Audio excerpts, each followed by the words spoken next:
कल्याण शिळे रस्त्यालगतच्या त्या जागेचा वाद चिघळला आहे का? कारण की नेकणीपाडा इथल्या बस स्टॉपला लागून असलेल्या 84 गुंठे जागेचा वाद हा न्यायप्रविष्ट आहे आणि या जागेच्या मालकी हक्कावरून दोन कुटुंब आमनेसामने आल्यानं तणाव निर्माण झाला। प्रकरणाची माहिती मिळताच मानपाडा पोलिसांनी घटनास्थळी धाव घेतली। हा वाद चिघळण्याची शक्यता असल्यानं त्या ठिकाणी पोलिसांनी बंदोबस्त तैनात केलाय।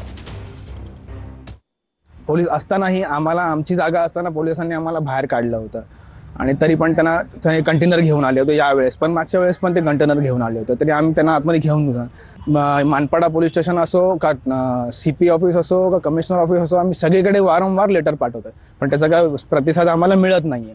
हे किती दिवस चालणार आणि कसं चालणार? आणि जर आम्हाला उद्या काय झालं तर पुढे मागे काय झालं तर कोण बघणार? याचं आम्हाला उत्तर पाहिजे आणि हे सोल्युशन आम्हाला करून द्या, एवढी माझी मागणी आहे। आम्ही 1969 पासून आमच्या मालकी हक्काची आहे। 2022 मागची जागा आमची 5 एकर जागा, मागची जागेचं आम्ही मोजणी केली आहे। 2022 ह्यांनी इकडे अतिक्रमण करायचा प्रयत्न केला होता, होर्डिंग लावत होते, आम्ही ते काढून घेतलं, पोलिसात तक्रार केली। इतके सगळे डॉक्युमेंट्स असून त्यांचंच जबाबी असून सुद्धा ते आज आम्हाला अरेरावी करून, आम्हाला दादागिरी करून आम्हाला बाहेर काढायचा पूर्ण प्रयत्न आहे।